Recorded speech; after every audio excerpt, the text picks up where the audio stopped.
Meet the editors. അടൂരിന് അടി തെറ്റിയോ എന്നതാണ് ചോദ്യം.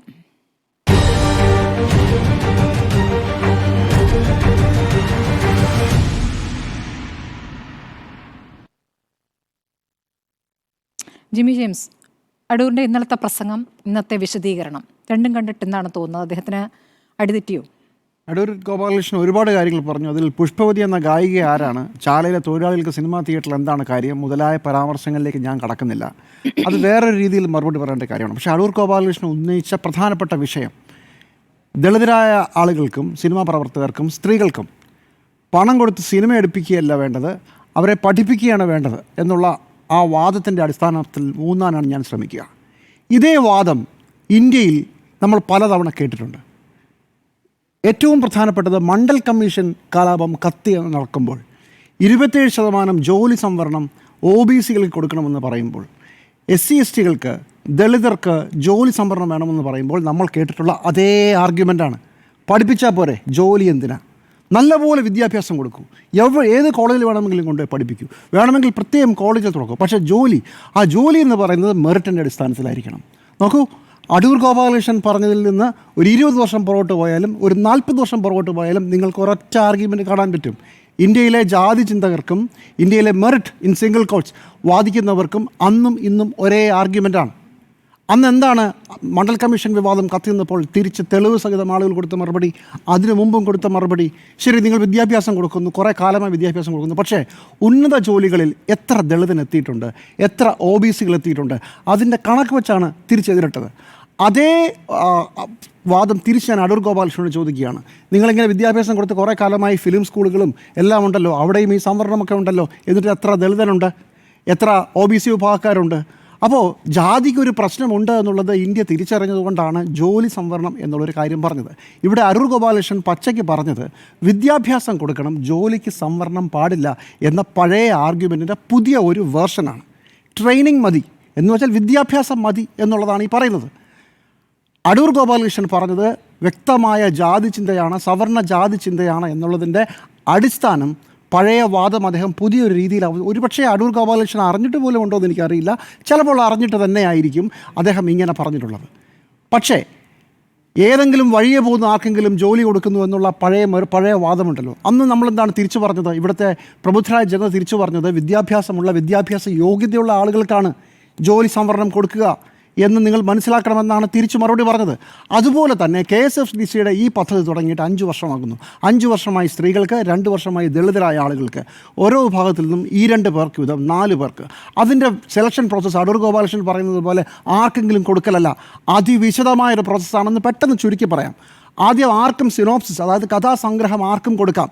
അവിടെ നിന്ന് 40 പേരെ തിരഞ്ഞെടുക്കുന്നു. ആ 40 പേർ എന്ന് പറയുന്നത് നിങ്ങളുടെ ദൃശ്യ കലയിലെ നിങ്ങളുടെ എക്സ്പീരിയൻസ് കൂടി കണക്കിലെടുത്തിട്ടാണ് 40 പേരെ ഷോർട്ട് ലിസ്റ്റ് ചെയ്യുന്നത്. അവിടെ നിന്ന് 4 തവണയായി വർക്ക്ഷോപ്പുകൾ നടക്കുന്നു. ആ വർക്ക്ഷോപ്പിൽ നിന്ന് ഒരു പ്ലോട്ട് ഡെവലപ്പ് ചെയ്യണം. അപ്പോഴേക്കും അവസാനത്തെ വർക്ക്ഷോപ്പ് കമ്മിറ്റി ഈ പ്ലോട്ടിൽ നിന്ന് ഈ പ്ലോട്ടുകൾ ഡെവലപ്പ് ചെയ്യുമ്പോൾ 40 എന്നുള്ളത് 20 ചുരുങ്ങും. 20 ആളുകളുമായി ചേർന്ന് വീണ്ടും ഒരു സെലക്ഷൻ പ്രോസസ്സ്, ഒരു വർക്ക്ഷോപ്പ് നടക്കുന്നു. അവിടെ 10 പേരെ തിരഞ്ഞെടുക്കുന്നു. അത് അവരുടെ സ്റ്റോറി ലൈൻ തീരുമാനിച്ചിട്ടാണ്. അതായത് ആദ്യം സിനോപ്സിസിൽ നിന്ന് പ്ലോട്ടിൽ നിന്ന് സ്റ്റോറി ലൈൻ. ഈ 10 പേർ സ്ക്രിപ്റ്റ് തയ്യാറാക്കിക്കൊണ്ട് വരുന്നു. 2 ദിവസത്തെ വിശദമായ ഒരു വർക്ക്ഷോപ്പ് നടക്കുന്നു. അവിടെ നിന്നാണ് ബഡ്ജറ്റിംഗ് അടക്കമുള്ള കാര്യങ്ങളെക്കുറിച്ചുള്ള വിശദമായ ചർച്ചയ്ക്ക് ശേഷമാണ് ദളിത് വിഭാഗത്തിൽ നിന്ന് 2 പേരെ തിരഞ്ഞെടുക്കുന്നത്. സ്ത്രീകൾക്കുള്ളത് ഇതുപോലെ തന്നെ മറ്റൊരു പ്രോസസ്സാണ്. അപ്പോൾ ഇത്രയും വിശദമായ ഒരു പ്രോസസ്സിന് ശേഷമാണ് ഈ സർക്കാരിൻ്റെ പദ്ധതിയുടെ ഭാഗമായി 1.5 കോടി രൂപ വീതം 4 പേർക്ക് കൊടുക്കുന്നത്. 6 കോടി രൂപ. ഇത് അടൂർ ഗോപാലകൃഷ്ണൻ അറിയാത്തതാണ് എന്ന് ഞാൻ കരുതുന്നില്ല. അദ്ദേഹം ഒരു സിനിമാ പ്രവർത്തകനാണെങ്കിൽ അദ്ദേഹം ഇത്രയെങ്കിലും അറിഞ്ഞിരിക്കണം. ഇത്രയും പ്രോസസ്സ് നടന്നിട്ടുള്ള വേറെ ഏതെങ്കിലും ഒരു സംവിധാനം ഉണ്ട് എന്ന് ഞാൻ കരുതുന്നില്ല. മാസങ്ങൾ നീണ്ടു നിൽക്കുന്ന പ്രോസസ്സാണ്. ഇത്രയും പോരെ ഒരു സംവിധായകന്, സിനിമാ പ്രവർത്തകന് സിനിമ സംവിധാനം ചെയ്യാൻ കഴിവുണ്ടോ ഇല്ലയോ എന്ന് തിരിച്ചറിയാൻ? എന്ന് മാത്രമല്ല, ഇത് വഴിയെ പോകുന്നവരല്ലല്ലോ, സിനിമാ മേഖലയിൽ നിൽക്കുന്ന, സ്വന്തമായി പല രീതിയിൽ സിനിമയൊക്കെ ചെയ്ത് പ്രവർത്തിച്ചിട്ടുള്ള, പക്ഷേ സിനിമ ചെയ്യാൻ അവസരം കിട്ടാത്ത ആളുകൾക്ക് വേണ്ടിയിട്ടാണ്. ഇന്ത്യയിലെ, കേരളത്തിലെ, ലോകത്തെവിടെയായാലും സിനിമയുടെ ഒരു പ്രത്യേക സാഹചര്യം വെച്ച് വളരെ പണച്ചിലവുള്ള ഒരു സ്ഥലത്ത് സ്ത്രീകൾക്ക്, ദളിതരായ മനുഷ്യർക്ക് ഈ മേഖലയിൽ മറ്റു പല മേഖല എന്നതുപോലെ കടന്നു വരാൻ വലിയ ബുദ്ധിമുട്ടുണ്ട്. അതുകൊണ്ടാണ് സർക്കാർ ഇവർക്ക് സംവരണം എന്ന വാക്ക് തന്നെ ഉപയോഗിച്ചോളൂ, അതിന് ഒരു നാണക്കേടുമില്ല. അതുകൊണ്ടാണ് ഇങ്ങനെ ഒരു സംവിധാനം കൊണ്ടുവരുന്നത്. എക്സ്പീരിയൻസ് ഉള്ള ആ എക്സ്പീരിയൻസ് പല വർക്ക്ഷോപ്പുകളിലൂടെ തെളിയിക്കുന്ന 4 പേരെ തെരഞ്ഞെടുത്തിട്ടാണ് ഈ പരിപാടിക്ക് വരുന്നത്. അതുകൊണ്ട് വഴിയെ പോകുന്നവർ കാണുന്ന അടൂർ ഗോപാലകൃഷ്ണൻ തെറ്റിദ്ധരിപ്പിക്കരുത് ആളുകളെ. ഇനി ഈ പണം രാവിലെ എടുത്ത് കൊണ്ടുപോയാൽ 1.5 കോടിക്ക് ആരെങ്കിലും സിനിമ എടുക്കുകയാണോ? KSFDC ആണ് ഇതിൻ്റെ പ്രൊഡ്യൂസർ. ഏതാണ്ട് 50-60 ലക്ഷം രൂപ KSFDCയുടെ ഫിലിം പ്രൊഡക്ഷൻ യൂണിറ്റ് തന്നെയാണ് ചിലവാക്കുന്നത്. ഓരോന്നിനും KSFDC ആണ് പൈസ കൊടുക്കുന്നത്. സ്ക്രിപ്റ്റ് റൈറ്റർക്ക്, ക്യാമറമാൻ എല്ലാം KSFDC പൈസ കൊടുക്കും. KSFDC ആണ് സാറേ ഇതിൻ്റെ പ്രൊഡ്യൂസർ. അപ്പോൾ 1.5 കോടി രൂപ ധൂർത്തടിച്ചു എന്ന് പറയുന്നതിനകത്തും യാതൊരു അടിസ്ഥാനവുമില്ല. പിന്നെ 1.5 കോടി രൂപ എന്ന് പറഞ്ഞിങ്ങനെ കനത്തിൽ പറയാൻ, ഈ 1.5 കോടി രൂപ വെച്ച് 4 പേർക്കാണെങ്കിൽ 6 കോടി. കേരള സർക്കാരിൻ്റെ ഈ മേഖലയിൽ പ്രവർത്തിക്കുന്ന പല കാര്യത്തിനും ചെലവഴിക്കുന്നതിന് മൂക്കിൽ കയറാനുള്ള പണമുണ്ടോ? വെറും 6 കോടിയാണ് ഒരു വർഷം. ഒരു 6 കോടി രൂപ ഇങ്ങനെയുള്ള അറ്റംപ്റ്റുകൾക്ക് വേണ്ടി കൊടുത്താൽ എന്താണ് കുഴപ്പം? ഈ 6 കോടി രൂപയിൽ അടുത്ത ചോദ്യമുണ്ട്, എത്ര പേർ ഇപ്പം പലരും സെർച്ച് ചെയ്യുന്നുണ്ട്, അങ്ങോട്ടും ഇങ്ങോട്ടും സംസാരിക്കുന്നുണ്ട്, എത്ര പേർ നല്ല സിനിമ എടുത്തിട്ടുണ്ട്? നല്ല സിനിമ എടുത്തിട്ടുണ്ട് സാർ, മോശം സിനിമകളും എടുത്തിട്ടുണ്ട്. സിനിമകൾ മുടങ്ങിപ്പോയിട്ടുണ്ട് ഈ പ്രോജക്റ്റിൻ്റെ ഭാഗമായി. അതങ്ങനെയാണ്. നിങ്ങൾ ഈ 6 കോടി രൂപ മുടക്കുന്നത് എന്തെങ്കിലും മഹത്തരമായ സിനിമ പുറത്തു വരും എന്ന് വിചാരിച്ചിട്ടോ വിചാരിക്കാതിരുന്നിട്ടോ അല്ല. അതിൻ്റെ അടിസ്ഥാന ലക്ഷ്യം ഒരു കാരണവശാലും സിനിമയുടെ മുൻവശത്തേക്ക് കടന്നു വരാൻ പറ്റാത്ത ആളുകൾക്ക് നമ്മുടെ പ്രത്യേക സാഹചര്യങ്ങൾ കൊണ്ട്, മറ്റു പലരും ഇതുപോലെ ജോലിയില്ലാതെ സിനിമ കിട്ടാൻ സാധ്യതയില്ലാതെ ബുദ്ധിമുട്ടുന്ന ആളുകളൊക്കെ ഉണ്ടാവാം. പക്ഷേ ഇതൊരു പ്രത്യേക കാറ്റഗറിയാണ്. ഒരു തരത്തിലും സാമൂഹ്യമായ ഒരു മേൽക്കൈ കിട്ടാത്ത ആളുകളാണ്. അവർക്ക് 6 കോടി രൂപ ചിലവാക്കുന്നത് കൊണ്ട് അവർക്കൊരു സിനിമ എടുക്കാനുള്ളൊരു അവസരം, അവർക്ക് അവരുടെ കഴിവ് തെളിയിക്കാനുള്ള അവസരം, അതാണ് ഇവിടെ പറയുന്നത്. അപ്പോഴാണ് അടൂർ ഗോപാലകൃഷ്ണൻ ചോദിക്കുന്ന മറു ചോദ്യം, എത്രയോ പേർ ഇവിടെ സിനിമ എടുക്കാൻ ബുദ്ധിമുട്ടുന്നു, കുട്ടികളെ ബുദ്ധിമുട്ടറിഞ്ഞ് വളർത്തണം. ഇത് തന്നെയാണ് ജോലി സംവരണത്തെക്കുറിച്ച് പറയുന്നത്. നോക്കൂ, അടൂർ ഗോപാലകൃഷ്ണൻ പറഞ്ഞത് മുഴുവൻ ഇന്ത്യയിൽ OBC-കൾക്കും ദളിതർക്കുമെതിരെ ഇവർക്ക് ജോലി സംവരണം കൊടുക്കരുത് എന്ന് പറഞ്ഞ അതേ ആർഗ്യുമെൻ്റാണ്. ഒരു വരി പോലും, ഒരു വാക്ക് പോലും അതിൽ തെറ്റില്ല. സിനിമ എന്നുള്ളത് ജോലി എന്ന് നിങ്ങൾ മാറ്റിയാൽ നിങ്ങൾക്ക് അതേ ആർഗ്യുമെൻ്റ് കിട്ടും. അത് ഇന്ത്യയിലെ ഒരു പൊതുബോധത്തിൻ്റെ ഭാഗം കൂടിയാണ്. പഴയ വാദം എന്താണ്? ഈ ജോലിയൊക്കെ കിട്ടുന്ന ഈ OBC-കാരനും ഈ ദളിതനും, പറയുന്ന വാക്ക് പുലയനും പറയണമെന്നൊക്കെയാണ്, ഇവൻ്റെയൊക്കെ ജോലി, ഇവന് സർക്കാർ ഓഫീസിൽ ജോലി ചെയ്യാൻ അറിയാമോ? ഇവനൊക്കെ എത്ര കാലം ഈ ജോലിയിൽ നിൽക്കും? ഇതേ വാദം തന്നെയല്ലേ? അതിനുമുള്ള മറുപടി, അങ്ങനെ സാമൂഹ്യമായ പിന്നോക്കാവസ്ഥ പരിഹരിക്കാനുള്ള ഒരു സർക്കാരിൻ്റെ ശ്രമമാണ് ജോലി സംവരണം. സാമൂഹ്യമായ, സാമ്പത്തികമായ വലിയ പിന്നോക്കാവസ്ഥയിലുള്ള ഒരു വിഭാഗത്തിന്, സ്ത്രീകൾക്കും ദളിതരായ ആളുകൾക്കും സിനിമ എന്ന് പറയുന്ന അത്ഭുത ലോകത്തേക്ക് പല രീതിയിലുള്ള സ്പെഷ്യൽ പ്രിവിലേജിനുമുള്ള ഒരു സംവിധാനത്തിലേക്ക് കടന്നു വരാനുള്ള മാർഗമാണ്. അതിൽ 6 അല്ല 60 കോടി ചിലവാക്കിയാലും അതൊരു ധൂർത്തായി കരുതരുത് ശ്രീ അടൂർ ഗോപാലകൃഷ്ണൻ. എത്രയോ പണം എന്തൊക്കെ ആവശ്യത്തിനും അനാവശ്യത്തിനും ഇവിടെ അടിച്ചു കളയുന്നു. വെറും 6 കോടിയെക്കുറിച്ചാണ് ഈ പറയുന്നത്. 6 കോടി കുറച്ച് മനുഷ്യരുടെ ജീവിതത്തെ മാറ്റിമറിച്ചാൽ, സിനിമയ്ക്ക് വേണ്ടി സ്വപ്നം കാണുന്ന ഒരുപാട് മനുഷ്യരുണ്ടെന്നും അറിയാതെ അല്ല പറയുന്നത്. ഈ പ്രിവിലേജ്, ഈ പറയുന്ന സ്ത്രീ അല്ലാത്തത് കൊണ്ടോ ദളിതനല്ലാത്തത് കൊണ്ടോ സിനിമയിലേക്ക് ചിലപ്പോൾ അവരൊരു സിനിമ പോലും എടുക്കില്ലായിരിക്കും. പക്ഷേ ദളിതർക്കും സ്ത്രീകൾക്കും ഒരു പ്രത്യേക പരിഗണന ഈ സമൂഹം കൊടുക്കേണ്ടതുണ്ട്. അത് നമ്മുടെ സാമൂഹ്യ അവസ്ഥയുടെ പ്രത്യേകതയാണ്. അത് മനസ്സിലാക്കിക്കൊണ്ട് ഒരു 6 കോടി രൂപയിലുള്ള ഈ കരച്ചിൽ ഇന്ത്യയിലെ ജോലി സംവരണത്തിനെതിരായ മുതലക്കണ്ണീരിൻ്റെ തുടർച്ചയായി മാത്രമേ ഞാൻ കരുതുന്നുള്ളൂ. അടൂർ ഗോപാലകൃഷ്ണൻ നല്ല ഒന്നാന്തരം ജാതിവാദമാണ് പറഞ്ഞത്. അത് സിനിമ എന്ന പേര് മാറ്റി അതിനെ മൂടി വെച്ച് പറഞ്ഞു എന്ന് മാത്രം.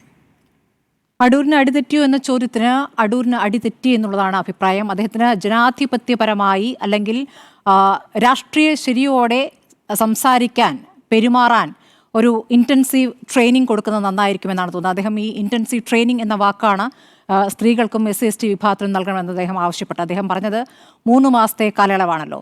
ഈ 3 മാസം കൊണ്ട് സ്ത്രീകൾക്കും SC/ST വിഭാഗത്തിനും സിനിമ ചെയ്യാൻ ട്രെയിനിങ് കൊടുക്കണം. അല്ലാതെ സിനിമാ മോഹമായി ചെന്ന് സർക്കാരിനെ സമീപിക്കുമ്പോഴേക്കും 1.5 കോടി എടുത്തു കൊടുക്കുന്നു എന്ന രൂപത്തിലാണ് അദ്ദേഹം പ്രസംഗിച്ചത്. എവിടെയാണ് ഈ പ്രസംഗം നടത്തുന്നത് എന്നാണ് ഇതിൻ്റെ ഏറ്റവും പ്രധാനപ്പെട്ട കാര്യം. എങ്ങനെയാണ് ഒരു സിനിമാ കോൺക്ലേവിലേക്ക് സർക്കാർ എത്തുന്നത്? ഇവിടെ സിനിമാ മേഖലയിലെ ലൈംഗിക ചൂഷണം, അതിന്മേലുള്ള വലിയ വെളിപ്പെടുത്തലുകൾ വരുന്നു. ആ വെളിപ്പെടുത്തലുകൾക്ക് ശേഷം ഇവിടെ ഒരു ഹേമ കമ്മിറ്റി വരുന്നു. ഹേമ കമ്മിറ്റി ഒരു റിപ്പോർട്ട് തയ്യാറാക്കുന്നു. ആ റിപ്പോർട്ടിലെ കാര്യങ്ങൾ പുറത്തുവിടണമെന്നുള്ളൊരു ചർച്ച നടക്കുന്നു. ആ റിപ്പോർട്ടിലെ കാര്യങ്ങൾ പുറത്തുവിടേണ്ട, അതിൻ്റെ അടിസ്ഥാനത്തിൽ സിനിമാ മേഖല നന്നായ ഉണ്ടായാൽ മതി എന്നൊരു അഭിപ്രായം വരുന്നു. അങ്ങനെ ഹേമ കമ്മിറ്റി റിപ്പോർട്ട് പുറത്തു വിടേണ്ടതില്ല എന്ന ഭൂരിപക്ഷ അഭിപ്രായം വരുമ്പോൾ, സിനിമാ മേഖല നന്നാക്കിയാൽ മതി എന്ന രൂപത്തിൽ അഭിപ്രായം വരുമ്പോൾ, ഒരു സിനിമാ നയം രൂപീകരിക്കാൻ സിനിമാ മേഖലയിലെ എല്ലാ സംഘടനകളിൽ നിന്നുള്ള പ്രതിനിധികളെയും ഒരുമിച്ചിരുത്തി ഒരു സിനിമാ കോൺക്ലേവ് നടത്തുകയാണ്. അപ്പോൾ സർക്കാരിൻ്റെ ഒരു വിപുലമായ ഒരു ചർച്ച, ഒരു സിനിമാ നയം കൊണ്ടുവരാനുള്ള ചർച്ച, അവിടെ ലിംഗനീതിയുമായി ബന്ധപ്പെട്ട ചർച്ചകളാണ് നടക്കുന്നത്. അടിസ്ഥാനപരമായി അതാണ് വിഷയം. ആ വിഷയത്തിൽ നടന്ന ചർച്ചയുടെ സമാപനത്തിൽ ഇതാണ് ലിംഗനീതി എന്ന് വ്യക്തമാക്കുന്ന ഈ സിനിമാ മേഖലയിലെ എന്താ പറയുക, ഏറ്റവും പ്രധാനപ്പെട്ട ഒരു സംവിധായകൻ, കാലങ്ങൾ അദ്ദേഹത്തിൻ്റെ ഭാഷയിൽ പറഞ്ഞാൽ 60 വർഷമായി ഞാൻ ഈ സിനിമാ മേഖലയിലുണ്ട്, സിനിമാ മേഖലയുടെ A to Z അറിയാവുന്ന ഒരു സംവിധായകൻ പറയേണ്ട വാചകങ്ങളാണോ എന്നതിൽ അദ്ദേഹത്തിന് ഒരു ട്രെയിനിങ് കൊടുക്കേണ്ടതുണ്ട് എന്നാണ് എൻ്റെ അഭിപ്രായം. അദ്ദേഹം അടിമുടി സ്ത്രീകളെയും SC/ST വിഭാഗത്തെയും അപമാനിക്കുകയാണ്. അദ്ദേഹത്തിൻ്റെ ഏറ്റവും അപമാനകരമായ വാക്ക് ഈ പണം കറപ്ഷൻ ഉണ്ടാകും, ഈ പണം ഉപയോഗിച്ച് അഴിമതി ഉണ്ടാകും എന്നുള്ള വാക്കാണ്. എങ്ങനെയാണ് അഴിമതി ഉണ്ടാകുക? അദ്ദേഹത്തിന് ഇതേക്കുറിച്ച് അറിയില്ല എന്ന് തന്നെയാണ് എനിക്ക് തോന്നുന്നത് കേട്ടോ. കാരണം ഈ ഫണ്ട് വന്നു കഴിഞ്ഞാൽ ഏതൊക്കെ പ്രോസസ്സിലൂടെ, ഇപ്പോൾ ജിമ്മി വിശദീകരിച്ചല്ലോ, അപ്പോൾ ആ പ്രോസസ്സിലൂടെയൊക്കെ കടന്നു പോയിട്ട് എല്ലാവരും സിനിമാ മോഹമായി ചെല്ലുന്ന ഒരാൾക്ക് പെട്ടെന്ന് 1.5 കോടി എടുത്തു കൊടുക്കുകയല്ല. അത് അങ്ങനെയല്ല. ഞാൻ ചെയ്ത സിനിമകൾ, അദ്ദേഹം പറയുന്നതാണ്, ഞാൻ ചെയ്ത സിനിമകൾ 1 കോടിക്കപ്പുറം പോയിട്ടില്ല, 30 ദിവസത്തിനപ്പുറം പോയിട്ടില്ല. അതിനൊരു പ്രീ പ്ലാനിംഗ് ഉണ്ട്. എപ്പോൾ തുടങ്ങണം, എപ്പോൾ തീർക്കണം, അതിൻ്റെ ലൈറ്റിംഗ് എങ്ങനെയാണ്, എല്ലാ സിനിമയുടെ എല്ലാ മേഖലയുമായി ബന്ധപ്പെട്ട് എനിക്ക് ജ്ഞാനമുണ്ട്. എനിക്കപ്പുറം ഒരു ജ്ഞാനമുള്ള ആരുമില്ല. അതാണ് ഏറ്റവും പ്രധാനപ്പെട്ട കാര്യം. എനിക്കപ്പുറം സിനിമാ മേഖലയെക്കുറിച്ച് അറിയുന്ന ആരുണ്ട്? അതുകൊണ്ടാണ് പുഷ്പവതിയുടെ ചോദ്യം അദ്ദേഹത്തെ അസ്വസ്ഥപ്പെടുത്തുന്നത്. അപ്പോൾ പുഷ്പവതി ആരാണ്? ഇപ്പോൾ വല്ലയിടത്തുനിന്നും കയറി വരുന്ന സ്ത്രീകൾക്ക് കയറി വന്ന് സംസാരിക്കാൻ ഉള്ള സ്ഥലമാണോ കോൺക്ലേവ് എന്നാണ് ചോദിച്ചത്. അങ്ങനെയല്ല, അവർ ക്ഷണിക്കപ്പെട്ട അതിഥിയാണ്. അവരെന്താണ്? ചലച്ചിത്ര പിന്നണി ഗായികയാണ്. അതുകൂടാതെ സംഗീത നാടക അക്കാദമി ഉപാധ്യക്ഷയാണ്. അത് മാധ്യമപ്രവർത്തകർ അദ്ദേഹത്തെ ഓർമ്മിപ്പിക്കുന്നുണ്ട്. അപ്പോൾ അദ്ദേഹം പറയുന്നു, സംഗീത നാടക അക്കാദമി ഉപാധ്യക്ഷയ്ക്ക് എന്താണ് ഇവിടെ കാര്യമെന്നാണ് ചോദിക്കുന്നത്. അവിടെ പല കാര്യം ഈ സിനിമാ മേഖലയിലുള്ളവർ മാത്രമല്ല, എഴുത്തുകാരുണ്ട്. സർക്കാരുമായി ബന്ധപ്പെട്ട് സർക്കാരിനെ സ്നേഹിക്കുന്ന, അല്ലെങ്കിൽ സർക്കാരുമായി അടുത്ത് പ്രവർത്തിക്കുന്ന എഴുത്തുകാരായ ആളുകൾ അടക്കം അവിടെയുണ്ട്. അല്ല, ഒരു മറുപടി പറഞ്ഞു, ഇവർ പാട്ടുകാരിയാണെന്ന് പറഞ്ഞു. പാട്ടുകാരി എന്റെ സിനിമയിൽ പാട്ടില്ല, എന്റെ സിനിമയിൽ പാട്ടില്ലെങ്കിൽ പിന്നെ പാട്ട് വേണ്ട.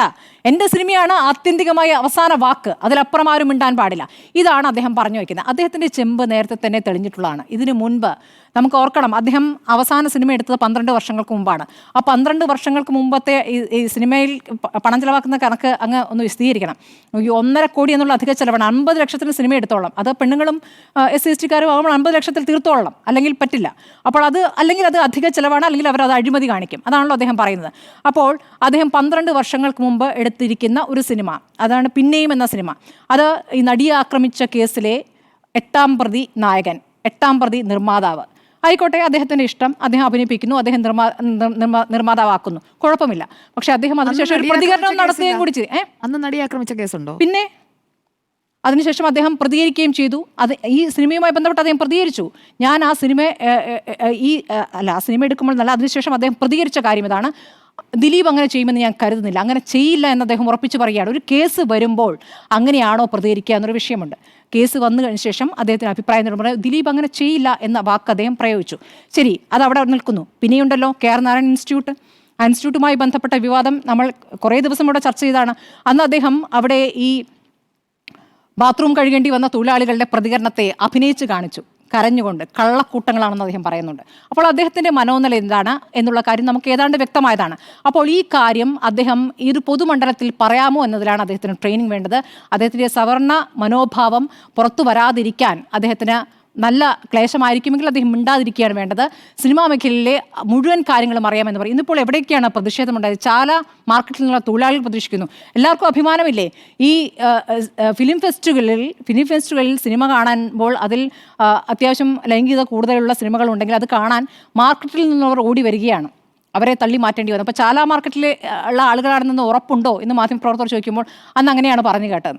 അപ്പോൾ ഇത്രയും ഉത്തരവാദിത്തമില്ലാതെ വെറുതെ പുറത്ത് ആളുകളോട് നമ്മൾ സ്വകാര്യമായി സംസാരിക്കുമ്പോൾ പോലും പറഞ്ഞുകൂടാത്ത കാര്യമാണ്. അങ്ങനെ പറയുന്ന കാര്യങ്ങൾ അദ്ദേഹം പ്രസംഗത്തിൽ ആധികാരികമായി പറയുകയാണ്. അപ്പോൾ ഈ ഒരുപാട് ചലച്ചിത്രങ്ങൾ എടുത്താൽ അദ്ദേഹം പറയുന്ന ലോകോത്തര സിനിമകൾ എടുത്ത ഒരു സംവിധായകൻ എങ്ങനെയാണ് ആളുകളെ കാണുന്നത്, സ്ത്രീകളെ കാണുന്നത്, തൊഴിലാളികളെ കാണുന്നത്, ദളിതരെ കാണുന്നത് എന്നത് പ്രധാനപ്പെട്ട കാര്യമാണ്. ഇനി പൈസ സിനിമ എടുത്തവരുടെ സിനിമയൊക്കെ അന്തർദേശീയ മേളകളിലേക്ക് പ്രദർശിപ്പിച്ചിട്ടുണ്ട്. ഷാങ്ഹായ് ചലച്ചിത്രമേളയിൽ പുതുമുഖ സംവിധായകരുടെ മത്സര വിഭാഗത്തിൽ ഈ സ്കീമിൽ നിർമ്മിച്ച വിക്ടോറിയ എന്ന സിനിമയ്ക്ക് മികച്ച നടിക്കുള്ള പുരസ്കാരം ലഭിച്ചിട്ടുണ്ട്. ഇനി ഈ ശ്രുതി ശരണ്യം എന്ന് പറഞ്ഞൊരു സംവിധായക, വനിതാ സംവിധായക എന്ന നിലയ്ക്ക് സർക്കാരിൻ്റെ സഹായം കിട്ടിയതാണ്. അവർ പറയുന്നു B32 മുതൽ 44 വരെ എന്ന സിനിമ എടുത്ത് അവർക്ക് സ്റ്റേറ്റ് ഫിലിം അവാർഡ് കിട്ടിയിട്ടുണ്ട്. അവർ പറയുന്നു ഈ 1.5 കോടി മതിയാകുന്നില്ല, അതുകൂടാതെ സ്വന്തം കയ്യിൽ നിന്നും പൈസ ചിലവാകുന്നുണ്ട്, 2 വർഷം വേണ്ടി വന്നിട്ടുണ്ട്. ഈ അവാർഡ് നേടി ഈ സിനിമ വലിയ രീതിയിൽ ചർച്ച ചെയ്യപ്പെട്ടു ഈ സിനിമ. അതിനുശേഷം അടുത്തൊരു സിനിമയ്ക്ക് നിർമ്മാതാക്കളുടെ മുന്നിൽ അല്ലെങ്കിൽ താരങ്ങളുടെ മുന്നിലൊക്കെ പോയി ചോദിച്ചിട്ട് ആരും തയ്യാറാകുന്നില്ല പണമിറക്കാൻ. അപ്പോൾ ഇതൊരു സ്ട്രഗിളാണ്. ഈ സ്ട്രഗിൾ എല്ലാവർക്കും ഉണ്ട്. ഇതിപ്പോൾ സ്ത്രീകൾക്കും ദളിതർക്കും എന്നുള്ള ഒരു സ്ട്രഗിൾ ഉണ്ട്. ആ സ്ട്രഗിളിൽ ഏറ്റവും കൂടുതൽ അനുഭവിക്കുന്ന ഈ വിഭാഗമാണ്. അവർക്ക് ഒരു സഹായവുമായി സർക്കാർ ഒരു വലിയ പദ്ധതിയുമായി മുന്നോട്ട് വരുമ്പോൾ അതിനെ നിരുത്സാഹപ്പെടുത്തുന്ന പ്രതികരണമാണ് അദ്ദേഹം നടത്തിയത്. വലിയ പ്രതിഷേധം ഉയരേണ്ടതുണ്ട്. ഇപ്പോൾ ദിനുവയിൽ ഇതിലൊരു കേസ് കൊടുത്തു, പോലീസിൽ കേസ് കൊടുക്കുന്നു, SC കമ്മീഷന് പരാതി കൊടുക്കുന്നു. അത് ദിനുവയിൽ പറയുന്നുണ്ട്, അടൂർ എന്ന ഒരു വലിയ സംവിധായകനെ ജയിലിലടക്കണമെന്ന് ഉദ്ദേശിച്ചിട്ടല്ല, അത് ഒരു സന്ദേശമാവുകയാണ്. കാരണം എന്ത് പ്രതികരിക്കണം എന്നുള്ള കാര്യത്തിൽ ഒരു കരുതൽ വേണം ഈ കാലത്ത്. നമുക്കൊരു മൊബൈൽ ഫോണിൽ 3 മിനിറ്റ് സിനിമകൾ വരെ എടുക്കുന്ന കാലമാണ് ഇപ്പോഴത്തെ മിടുക്കന്മാരായ കുട്ടികൾ. അതിൽ ഡയലോഗ് ഉണ്ടാവില്ല, ദൃശ്യങ്ങൾ മാത്രമായിരിക്കും. അങ്ങനെയുള്ള സിനിമകൾ എടുക്കുന്ന കാലമാണ്. എത്ര വേഗം അത് പ്രേക്ഷകരിലേക്ക് എത്തുന്നു. അപ്പോൾ എത്രത്തോളം സാങ്കേതികമായ സിനിമയൊക്കെ മുന്നേറിയിട്ടുണ്ട്. 12 വർഷം മുൻപ് സിനിമയെടുത്ത ആൾക്ക് സിനിമാ മേഖലയിലെ എല്ലാ മാറ്റങ്ങളും അറിയാമെന്ന് പറയുന്നു. അദ്ദേഹം പഠിക്കുന്നുണ്ട് എന്ന് പറയുമ്പോൾ ഈ മേഖലയിലേക്ക് അദ്ദേഹം പഠിച്ചിട്ടുണ്ടോ എന്നുള്ള സംശയമുണ്ട്. പുഷ്പവതി പറയുന്നു, ഞാൻ പ്രതികരിച്ചത് എൻ്റെ പിൻതലമുറക്കാർ എങ്ങനെ വന്നു എന്നുള്ളത് എനിക്ക് നല്ല ബോധ്യമുണ്ട്. എൻ്റെ കൂടെ ഇപ്പോൾ കഴിയുന്നവർ എങ്ങനെ കഴിയുന്നു എന്നുള്ള കാര്യത്തിൽ എനിക്ക് നല്ല ബോധ്യമുണ്ട്. അതുകൊണ്ട് പ്രതികരിക്കേണ്ടതുണ്ട് എന്നതുകൊണ്ടാണ് ഞാൻ പ്രതികരിച്ചത്. അല്ലാതെ സിനിമയെക്കുറിച്ച് ആദ്യന്തം അറിയുന്ന ഒരാൾ പ്രതികരിക്കണം, അല്ലാതെ ആരും മിണ്ടാൻ പാടില്ല എന്ന് പറഞ്ഞതിൽ ഒരു യുക്തിയുമില്ല. അതിൽ വന്നിരിക്കുന്ന സർക്കാരിൽ നിന്ന് വന്ന പ്രതികരണം കൂടി പ്രത്യേകം ശ്രദ്ധിക്കണം. ഇന്ന് മന്ത്രി ആർ ബിന്ദു പറയുന്നുണ്ട്, ക്യാമറ കണ്ണ് പുരുഷൻ്റെ കണ്ണാണ്, പുരുഷൻ്റെ കണ്ണിലൂടെയാണ് ക്യാമറ സഞ്ചരിക്കുന്നത്. അപ്പോൾ വളരെ കൃത്യമായ പ്രതികരണമാണ് മന്ത്രി ആർ ബിന്ദു നടത്തിയത്. അപ്പോൾ ഒരു സ്ത്രീക്ക് അത് പ്രതികരിക്കാൻ കഴിയും. മന്ത്രി VN വാസവൻ്റെ പ്രതികരണം നമ്മൾ കണ്ടല്ലോ. ഷംസീർ പക്ഷേ അടൂർ അങ്ങനെ പറയരുതായിരുന്നു എന്ന് പറയും. അപ്പോൾ വ്യത്യസ്തമായ അഭിപ്രായങ്ങൾ സർക്കാരിൽ നിന്ന് വരുന്നുണ്ട്. അടൂറിന് തിരുത്താം, വേണമെങ്കിൽ തിരുത്താം. അടൂർ തിരുത്തുമെന്നൊന്നും കരുതുന്നില്ല. കാരണം ഇന്നലെ പറഞ്ഞതിലും വളരെ ഗുരുതരമായിട്ടാണ് ഇന്ന് അദ്ദേഹം പ്രതികരിച്ചിരിക്കുന്നത്. കഴിയുന്നതും അദ്ദേഹം മിണ്ടാതിരിക്കുക, അല്ലെങ്കിൽ ഇനിയും കേസുകൾ വരും. കാരണം ഇവിടെ പ്രതികരിക്കുന്ന ഒരു ജനതയുണ്ട്. ആ പ്രതികരിക്കുന്ന ജനത പാഠം പഠിപ്പിക്കുമെന്നുള്ളതാണ്. പബ്ലിസിറ്റി വേണം. അതായത് പുഷ്പവതിക്ക് പബ്ലിസിറ്റിക്ക് വേണ്ടിയിട്ട് ഇന്നത്തെ പത്രത്തിൽ ഫോട്ടോ വന്നല്ലോ എന്നാണ് പറയുന്നത്. അപ്പോൾ ആ ഫോട്ടോയ്ക്ക് വേണ്ടിയിട്ടാണ് പുഷ്പവതിയെ പോലുള്ള ഒരാൾ പ്രതികരിക്കുന്നതെന്ന് പറഞ്ഞാൽ അവരെ അറിയില്ല എന്ന് പറയുന്നതൊക്കെ മനസ്സിലാക്കാം. പക്ഷേ അറിയാത്ത ഒരാളെക്കുറിച്ച് മിണ്ടാതിരിക്കാമല്ലോ.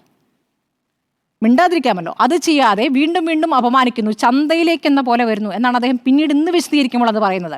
അപ്പോൾ വീണ്ടും വീണ്ടും അപമാനിക്കാനുള്ള ശ്രമമാണ് അടൂർ ഗോപാലകൃഷ്ണൻ എന്ന വലിയ സംവിധാനത്തിൽ നിന്നുണ്ടായിരിക്കുന്നത്. അദ്ദേഹത്തിന്റെ ചെറിയ മനസ്സാണ് ഇപ്പോൾ നമ്മൾ കണ്ടിരിക്കുന്നത്. ശ്രീയാൻഡോ, അടിതെറ്റി എന്നുള്ള കാര്യത്തിൽ ഒരു സംശയം വേണ്ട. നമ്മുടെ ഈ ഉന്നത കുലജാതരെ കൊണ്ട് കേരളത്തിൽ കുറച്ച് ആൾക്കാർ ഞെട്ടി എന്നുള്ളതാണ്.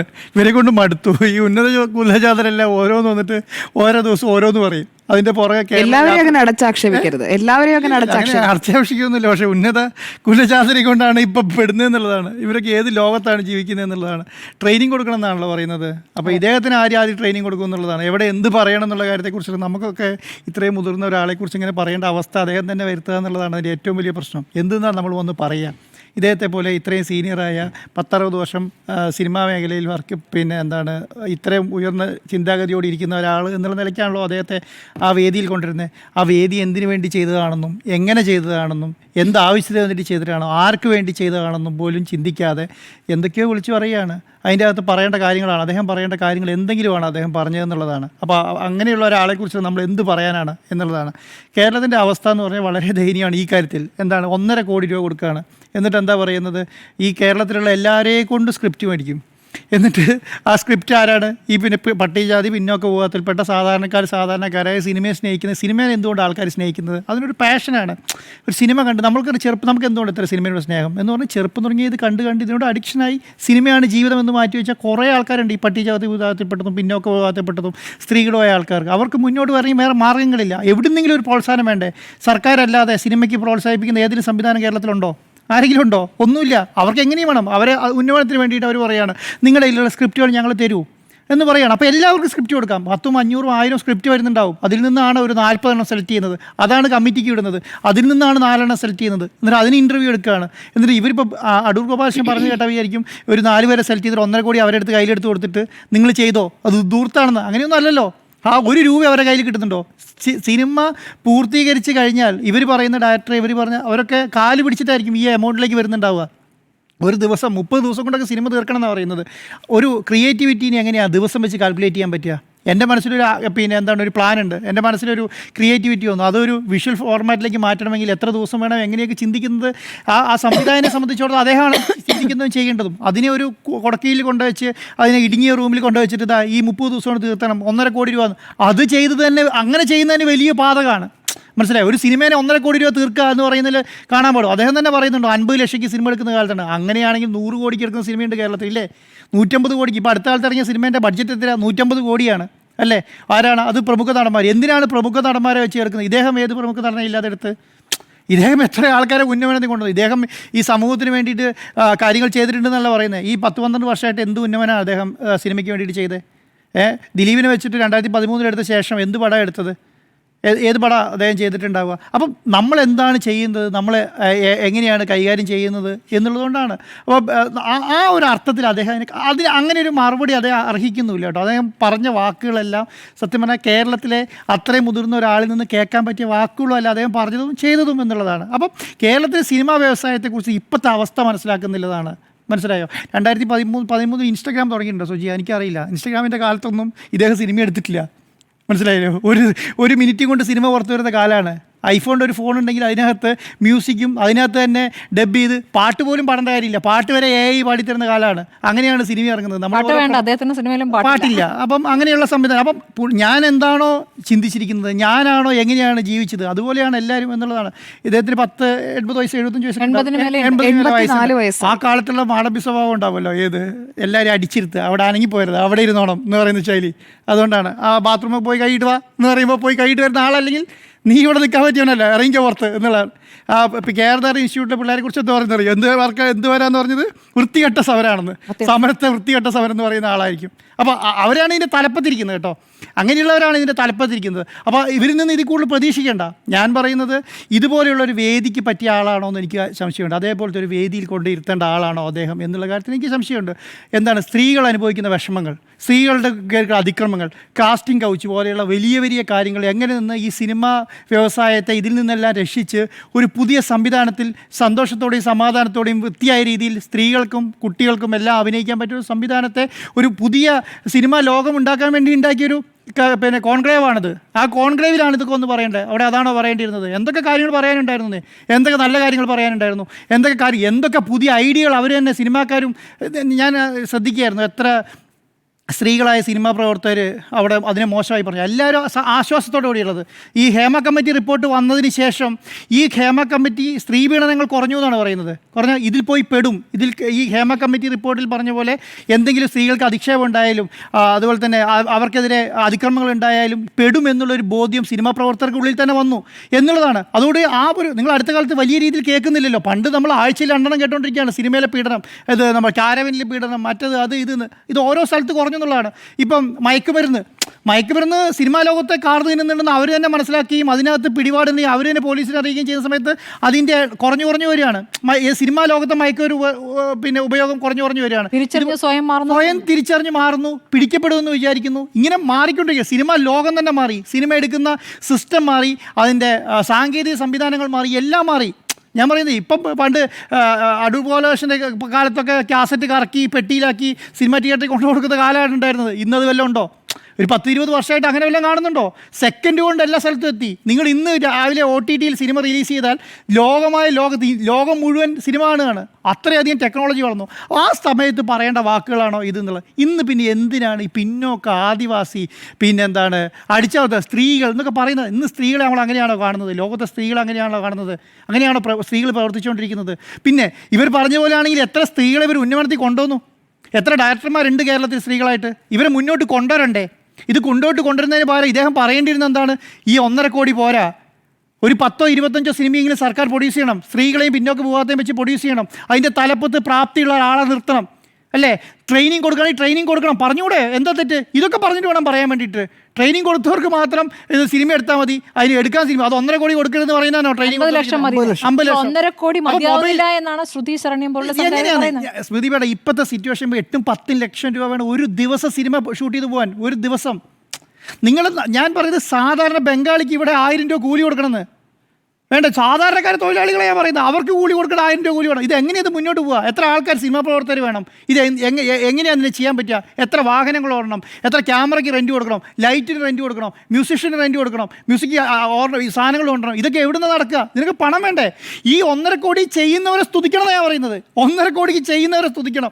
അതിന് അത്രേ ചെയ്തിട്ടുള്ളൂ എന്ന് പറയുന്നില്ല. 1.5 കോടിക്ക് ഇന്നത്തെ കാലത്ത് സിനിമ തീരില്ല എന്നേ. എങ്ങനെ തീർക്കുക? അങ്ങനെ അതൊരു സിനിമയായി കാണാൻ പറ്റും. എന്നാൽ പിന്നെ ഇവർ പറയുന്നില്ല, ഇവിടെ ഈ പിന്നെ KFDCൻ്റെ കാല് പിടിക്കാൻ പോകേണ്ട കാര്യമുണ്ട്. ഒരു മൊബൈൽ എടുത്ത് സിനിമ യൂസ് ചെയ്താൽ പോരെ? സിനിമയായിട്ടും അത് അതാണ് അത് പിന്നെ അന്താരാഷ്ട്ര ഫിലിം ഫെസ്റ്റിവലുകൾക്ക് അയക്കാനും അവിടുന്ന് അതിൻ്റെ അംഗീകാരം നേടിയെടുക്കലൊക്കെയാണ് ഇതിൻ്റെ ലക്ഷ്യം അല്ലേ? ഈ ലോകത്തെ മലയാള സിനിമയുടെ ലോകത്തിൻ്റെ എല്ലാ ഭാഗങ്ങളിലും എത്തിക്കുക. പണ്ട് നിങ്ങൾ അവാർഡ് പടങ്ങൾ എന്ന് പറഞ്ഞൊരു സംവിധാനം ഉണ്ടായിരുന്നു. ഒത്തിരി അവാർഡ് പടങ്ങൾ. ഇപ്പോൾ അവാർഡ് പടങ്ങളെ കുറിച്ച് കേൾക്കുന്നുണ്ടോ? ഇപ്പം മുഴുവൻ കൊമേഴ്ഷ്യൽ സിനിമകളാണ് അല്ലേ? ഈ കൊമേഴ്ഷ്യൽ സിനിമകൾ എന്ത് ചെയ്യണം? ആ കൊമേഴ്ഷ്യൽ സിനിമകൾ കൊണ്ടൊന്ന് വെച്ചിട്ടുണ്ട് ആ രാജ്യത്ത് അറിയപ്പെടും, ആ സ്ഥലത്ത് അറിയപ്പെടും. ഇൻ്റർനാഷണൽ മാർക്കറ്റിൽ മലയാളത്തിൻ്റെ തനിമ വിളിച്ചോതുന്ന എത്ര സിനിമകൾ ഇൻ്റർനാഷണൽ ലെവലിലേക്ക് പിന്നെ ഫെസ്റ്റിവലുകളിൽ നിന്ന് പോകുന്നുണ്ട്? വളരെ കുറവാണ്. ഇങ്ങനെ പോകാൻ വേണ്ടിയിട്ടും ഇതൊക്കെ അദ്ദേഹം ചിന്തിക്കുന്നുണ്ട്. 60 വർഷത്തെ പാരമ്പര്യം പറഞ്ഞിട്ട് കാര്യമുണ്ടോ? ഞാൻ 60 വർഷം 70 വർഷത്തെ പാരമ്പര്യം പറഞ്ഞിട്ട് കാര്യമില്ലല്ലോ. പണ്ട് ഞാൻ പിന്നെ ഒരു തൊഴിലാളി പറയും, ഞാൻ തെങ്ങ് കയറിയിട്ട് മാത്രമാണ് ജീവിച്ചിരുന്നതെന്ന് പറയും. 80ാമത്തെ വയസ്സിൽ പറയുകയാണ് ഞാൻ തെങ്ങ് കയറിയിട്ട് ജീവിക്കുന്നു പറയാൻ പറ്റുമോ? പറയില്ല. വേറൊരുത്തിനെ കയറ്റിയിട്ട് ഇട്ടിട്ട് താഴെ നിന്ന് വെട്ടി കുടിക്കാനേ പറ്റുള്ളൂ അല്ലേ? അല്ല, ഞാൻ തെങ്ങ് കയറുന്നു പറയാൻ പറ്റുമോ? പറ്റൂല. ഞാൻ പഴയ തെങ്ങേറ്റ തൊഴിലാളിയാണ്, ഞാൻ 80ാമത്തെ വയസ്സ് തെങ്ങ്, ഞാൻ എടുത്ത തേങ്ങ മാത്രമേ കുടിക്കുള്ളൂ എന്ന് പറയാൻ പറ്റുമോ? പറ്റൂല. അപ്പം ഇത് മനസ്സിലാക്കാനുള്ള ബോധ്യം പ്രായത്തിനനുസരിച്ച് കിട്ടണം എന്നുള്ളതാണ്. നമ്മൾ നല്ല ക്രിക്കറ്റ് കളിക്കാരെ കണ്ടിട്ടില്ലേ? നല്ല ഫുട്ബോൾ കളിക്കാരെ കണ്ടിട്ടുണ്ട്, നല്ല മ്യൂസിഷ്യന്മാരെ കണ്ടു. ഇപ്പോൾ അവർക്ക് ആ പ്രായത്തിൽ ചെയ്യാൻ പറ്റുമോ? പക്ഷേ നമ്മൾ അവരെ ആരാധിക്കും. എന്തിനു വേണ്ടിയിട്ടാണ്? ആ കാലയളവിൽ അവർ ചെയ്ത വലിയ മഹത്തായ പ്രവർത്തനത്തിന് വേണ്ടി ആ ആരാധനയാണ് അടൂർ ഗോപാലകൃഷ്ണന് കിട്ടിക്കൊണ്ടിരിക്കുന്നത് അല്ലേ? ആരാധന നഷ്ടപ്പെട്ടു. അത് എന്താ അറിയോ? അത് സ്വന്തം കയ്യിലിരിക്കുന്ന കയ്യിലിരിപ്പ് കൊണ്ടിട്ട് ആ സാധനം നഷ്ടം. ആ കാലത്ത് അദ്ദേഹം ചെയ്ത നല്ല പ്രവൃത്തികളും അദ്ദേഹം ആ സമയത്ത് സിനിമയ്ക്ക് ചെയ്യുന്ന നല്ല കാര്യങ്ങൾക്ക് വേണ്ടിയിട്ടാണ്. അല്ലാതെ 2025 അദ്ദേഹത്തിന് ഒന്നും ചെയ്യാൻ പറ്റില്ല എന്ന് എല്ലാവർക്കും അറിയാം. ഇവിടുത്തെ മന്ത്രിമാർക്കും അറിയാം, ആ പറയുന്ന സംവിധാനങ്ങൾക്ക് അറിയാം. അപ്പോൾ മലയാളത്തിൽ പറയുന്ന പോലെ നമ്മുടെ കാലത്തൊരു ഒരു അവാർഡുണ്ട്. ആ അവാർഡിനെ അവിടെ കൊണ്ട് എടുത്ത് വെക്കും. എന്തിനാണെന്നറിയോ? ഇത് നമുക്ക് കിട്ടിയ അവാർഡാണ്. അങ്ങനെ അദ്ദേഹത്തെ കണ്ടാൽ മതി. അപ്പോൾ അതാണ് അദ്ദേഹം മനസ്സിലാക്കേണ്ടത്. അല്ലാതെ എന്നെ 2025 സിനിമ എടുത്തു, ഞാൻ 60 വർഷം പാരമ്പര്യമുള്ളതുകൊണ്ട് ഇപ്പോൾ സിനിമ അടുപ്പിക്കാൻ വേണ്ടി കൊണ്ടിരുത്തിയാന്ന് ചിന്തിക്കാൻ പാടില്ല. അങ്ങനെ ചിന്തിക്കുന്നതിനെ തെറ്റാണെന്നുള്ളതാണ്. അപ്പം മലയാള സിനിമയെ സംബന്ധിച്ചിടത്തോളം മലയാള സിനിമയിൽ ഇപ്പോൾ പ്രാബല്യത്തിൽ നിൽക്കുന്ന നല്ല രീതിയിൽ സംവിധായകന്മാരും നല്ല രീതിയിലുള്ള പ്രൊഡക്ഷൻ കമ്പനികളും അവർക്കനുസരിച്ച് പറഞ്ഞു കൊടുക്കാൻ ധാരണയുള്ളവരുണ്ട്. അവരാണ് ആ സംവിധാനത്തെ കൊണ്ടെന്ന് പറയേണ്ടത്. ഇപ്പോഴത്തെ ഹേമ കമ്മിറ്റി റിപ്പോർട്ടിൽ പറയുന്ന കാര്യം ഇന്ന് നടക്കുന്ന കേസ് 1947 പീഡനം നടത്തിയതിനെ കുറിച്ചല്ല പറഞ്ഞുകൊണ്ടിരിക്കുന്നത്.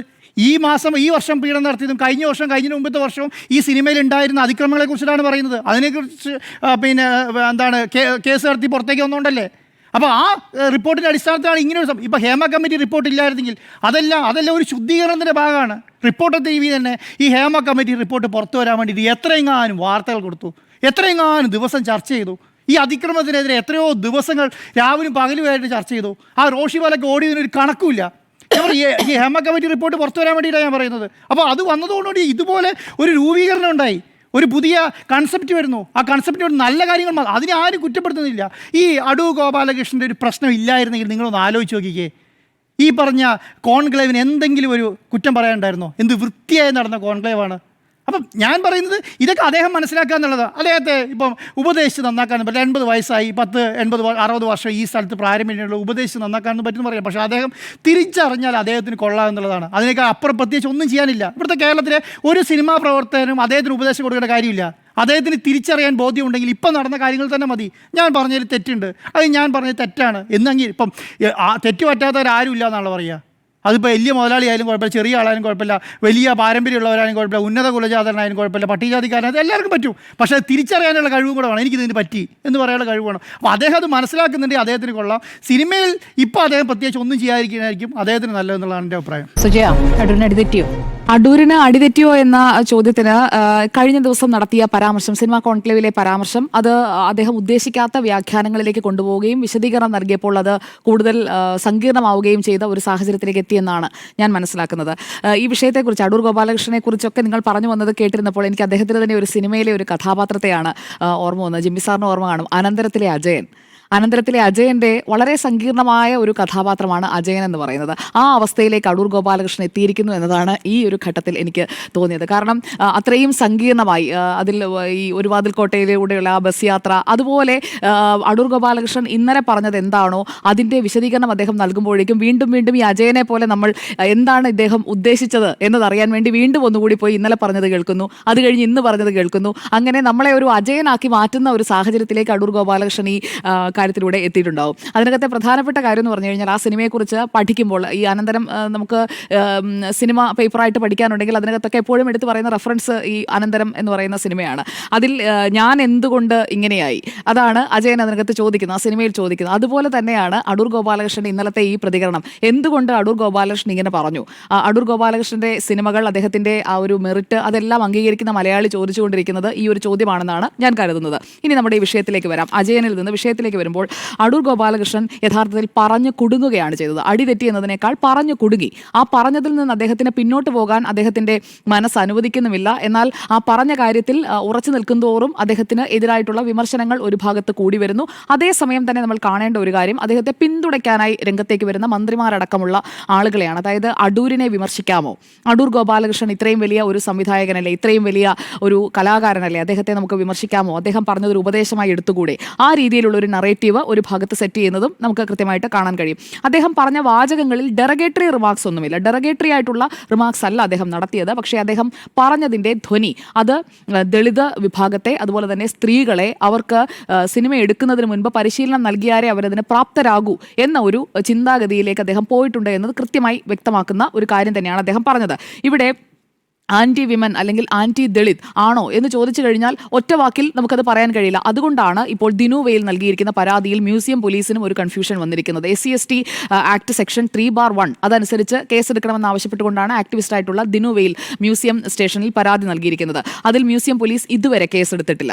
അവർ നിയമോപദേശം തേടാൻ പോവുകയാണ്. മാത്രമല്ല സംസ്ഥാന പോലീസ് മേധാവിയുടെ അഭിപ്രായം കൂടി അറിഞ്ഞ ശേഷമായിരിക്കും അതിൽ കേസെടുക്കുക.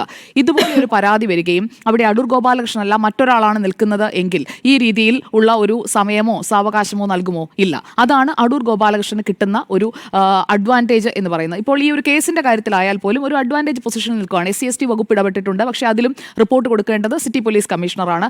അക്കാര്യത്തിലും സംസ്ഥാന പോലീസ് മേധാവി ഇടപെടും. സർക്കാരിനും അടൂർ ഗോപാലകൃഷ്ണനെ അങ്ങനെ നോവിക്കണം എന്നൊന്നും ഒരു താല്പര്യവുമില്ല. സജി ചെറിയാൻ ഇന്നലെ ആ വേദിയിൽ പ്രതികരിക്കുന്നുണ്ട്. സജി ചെറിയാൻ പറഞ്ഞത് പട്ടികജാതിക്കാർ സർക്കാരിന്റെ ധനസഹായത്തോടെ നിർമ്മിച്ചത് മികച്ച സിനിമകളാണ്.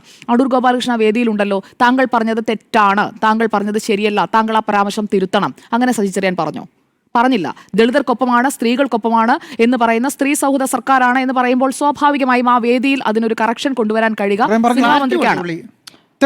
മന്ത്രിക്കാണ്. ഇത്രയും പറഞ്ഞു. പണം ഇനിയും കൊടുക്കും. ഞാൻ പറയട്ടെ, അടൂർ ഗോപാലകൃഷ്ണനെ മന്ത്രി തിരുത്തിയത് ഞാൻ കണ്ടില്ല. തിരുത്തിയിട്ടില്ല. അദ്ദേഹം ആ വേദിയിലുണ്ട്. അതാണ് കുഴപ്പം പറയാറുള്ള സജി ചെറിയാൻ വളരെ വ്യക്തമായി.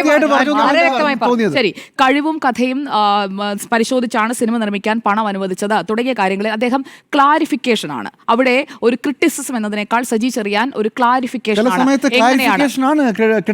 ചില സമയത്ത് എന്ന് പറയുമ്പോൾ അല്ല, അടൂർ ഗോപാലകൃഷ്ണൻ ഈ പറഞ്ഞ കാര്യം ശരിയല്ല എന്നത് പറയാമല്ലോ. ശരിയല്ല എന്ന് പറയാൻ ശരിയല്ല എന്ന് പറഞ്ഞില്ല. പണം ഇനിയും കൊടുക്കും. അത് നിങ്ങൾ സർക്കാരിനെ പാർലമെന്റിലാണ് ഏറ്റവും വൃത്തിയായിട്ട് ആ കാര്യത്തെ കുറിച്ചിട്ട് ക്ലാരിറ്റി.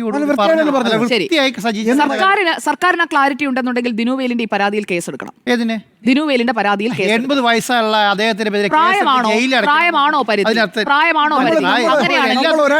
തർക്കിച്ചില്ലേ? ഞാൻ പറയട്ടെ, ട്രംപിന്റെ പേര് എല്ലാം പറഞ്ഞു. അല്ല, മറുപടി പറഞ്ഞു. പ്രധാനമന്ത്രി അവിടെ കൃത്യമായിട്ട് മറുപടി പറഞ്ഞു. പക്ഷേ ഇവിടെ ഈ ഒരു കേസ് നിൽക്കുമ്പോൾ ആ കേസിന്മേൽ നിയമോപദേശമൊക്കെ തേടാം. അതിനിടയിൽ മുകേഷ് അടക്കം എന്ന് പറയുന്നത് എന്താണ്? ഗുരുക്കന്മാർ പറഞ്ഞു കൊടുക്കുന്നതിൽ എന്താണ് തെറ്റ്? സർക്കാരിന്റെ ഭാഗത്തു നിന്നുള്ള MLA പറയുന്നു ഗുരുക്കന്മാർ പറഞ്ഞു. അതുപോലെ മന്ത്രി VN വാസവൻ എന്താണ് പറയുന്നത്? അപ്പോൾ ഒരു ഭാഗത്ത് നിന്ന് സർക്കാർ പൂർണ്ണമായിട്ടൊന്നും എതിർത്തിട്ടില്ല. മുഖ്യമന്ത്രി നാട്ടിൽ എന്ത് നടന്നാലും പ്രതികരിക്കുമല്ലോ. എന്നിട്ട് ഈ വിഷയത്തിൽ ഇതുവരെ പ്രതികരണം ഒന്നും കണ്ടില്ലല്ലോ.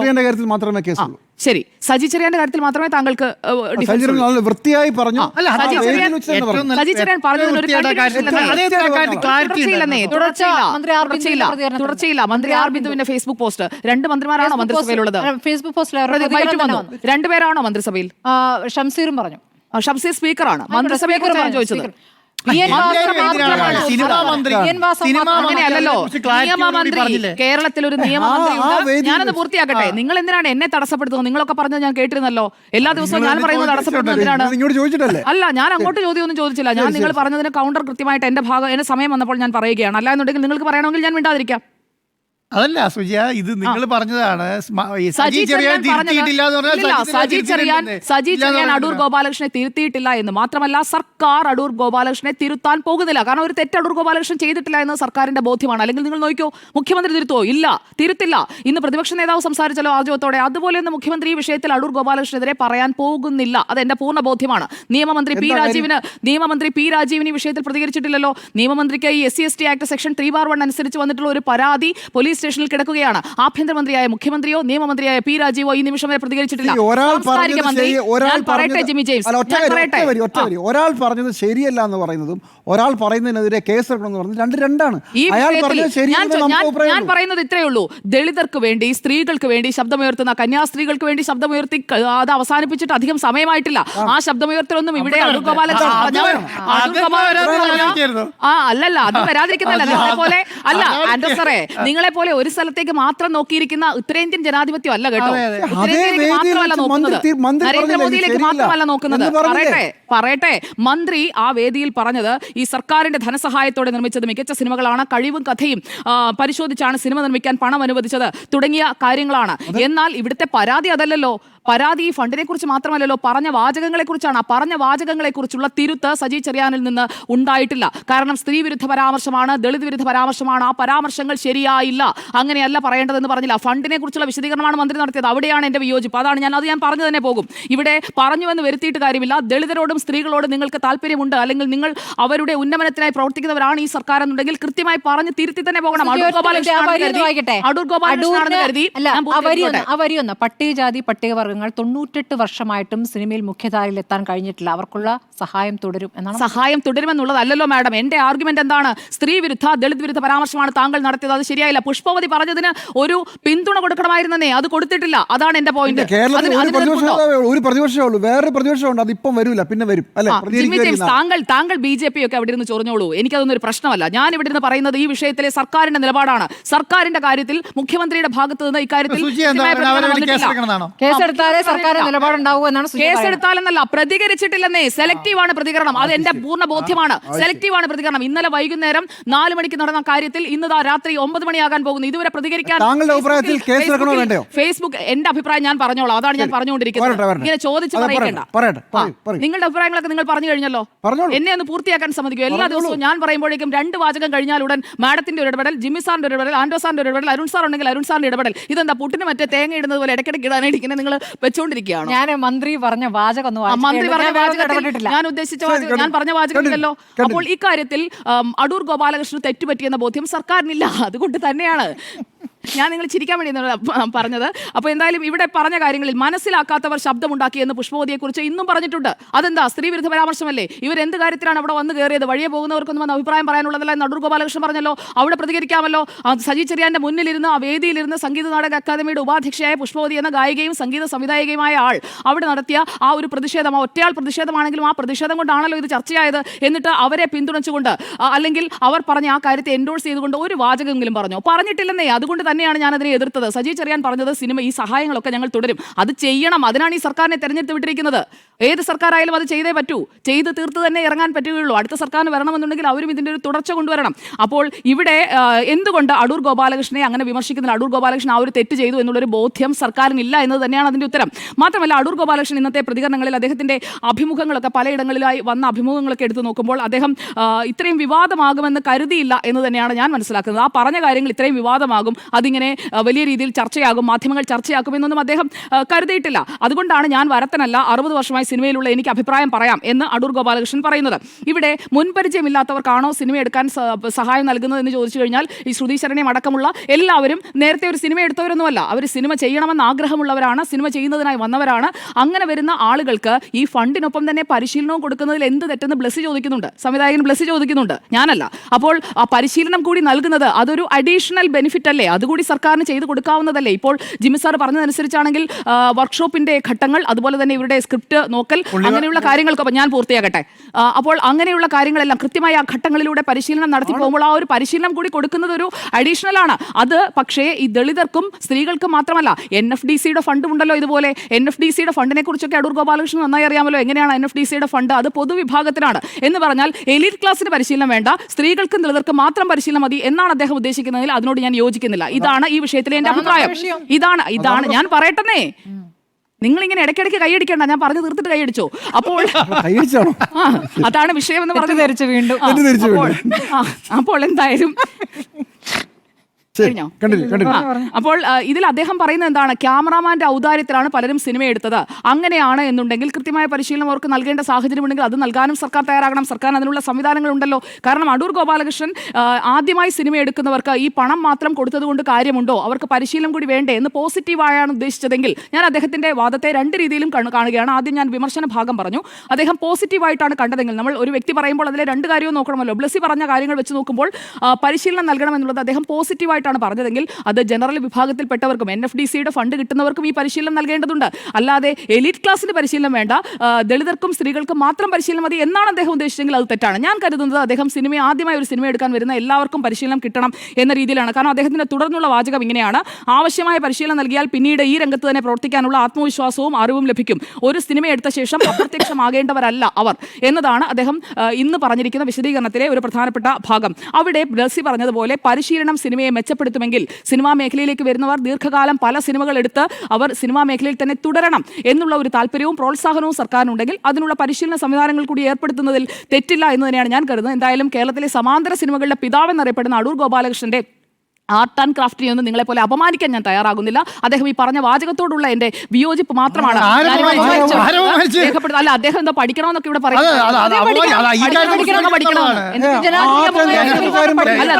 പഠിപ്പിക്കാൻ പോകുന്നുണ്ടായിരുന്നല്ലോ. ഞാൻ എന്തായാലും ആ പഠിപ്പിക്കാനില്ല. അദ്ദേഹം 1965 പുനെ ഫിലിം ഇൻസ്റ്റിറ്റ്യൂട്ടിൽ നിന്ന് തിരക്കഥാരചനയിലും സംവിധാനത്തിലും ഡിപ്ലോമ എടുത്ത ആളാണ്. എന്തായാലും സിനിമയെക്കുറിച്ച് നമ്മളെക്കാളൊക്കെ ഈ 4 പേരെക്കാളും അറിവുള്ള ആളാണ്. അപ്പോൾ അദ്ദേഹം പറഞ്ഞ കാര്യങ്ങൾ സിനിമാ മേഖലയിലുള്ളവർ തീരുമാനിക്കട്ടെ. പരിശീലനം നൽകാൻ സർക്കാർ തയ്യാറാവുകയാണെങ്കിൽ തയ്യാറാവുകയും വേണം. അപ്പോൾ സ്വയംവരവും കൊടിയേറ്റവും മതിലുകളും വിധേയനും 4 പെണ്ണുകളും അടക്കം അദ്ദേഹത്തിന്റെ പടങ്ങളൊക്കെ ഒന്ന് എടുത്തു നോക്കൂ. അപ്പോൾ അതിൽ അദ്ദേഹത്തിന്റെ ക്രാഫ്റ്റ് അദ്ദേഹം പ്രൂവ് ചെയ്തിട്ടുണ്ട്. ഇൻസ്റ്റഗ്രാം ജനറേഷന്റെ കാലത്ത് സിനിമ എടുത്തിട്ടില്ല എന്നതൊന്നും ഒരു കുറ്റമൊന്നുമല്ല. 2010 ഇൻസ്റ്റഗ്രാം ലോഞ്ച് ചെയ്തു, 2012 ഇന്ത്യയിൽ വന്നു. അതിനുശേഷം സിനിമ എടുക്കാൻ 84 വയസ്സ് ഈ ജൂലൈ 3 തികഞ്ഞ അടൂർ ഗോപാലകൃഷ്ണന് ഒരുപക്ഷെ അദ്ദേഹം ഇനിയും സിനിമ എടുക്കുമായിരിക്കും. അപ്പോൾ അത് താങ്കൾക്ക് ഇൻസ്റ്റഗ്രാമിൽ റീലായിട്ടൊക്കെ കാണാം. അതിനുള്ള ഭാഗ്യം താങ്കൾക്ക് ഉണ്ടാകട്ടെ. അടൂർ ഗോപാലകൃഷ്ണന്റെ പരാതി എന്താണെന്ന് വെച്ചാൽ അദ്ദേഹത്തിനെതിരെ അവിടെ പുഷ്പവതി സംസാരിക്കുമ്പോൾ സർക്കാർ മിണ്ടിയില്ല, മന്ത്രിമാരും മിണ്ടിയില്ല എന്നാണ് അദ്ദേഹം പ്രതികരിക്കുന്നത്. അപ്പോൾ എന്താണ് അവരത് പറയട്ടെ എന്നുള്ളതാണ്. കേസെടുക്കണമോ വേണ്ടയോ? കേസെടുക്കണോ എന്ന് സർക്കാർ തീരുമാനിക്കണം. ഈ ദിനുവിൽ കൊടുത്ത പരാതിയിൽ SC/ST ആക്ട് സെക്ഷൻ 3(1) ഉണ്ടെങ്കിൽ അതിൽ കേസെടുക്കണം. കാരണം SC/ST അട്രോസിറ്റി ആണെന്നുണ്ടെങ്കിൽ അതിൽ കേസെടുക്കണം. അട്രോസിറ്റി ആണോ എന്ന് പരിശോധിക്കേണ്ടത് നിയമപ്രകാരമാണ്. അത്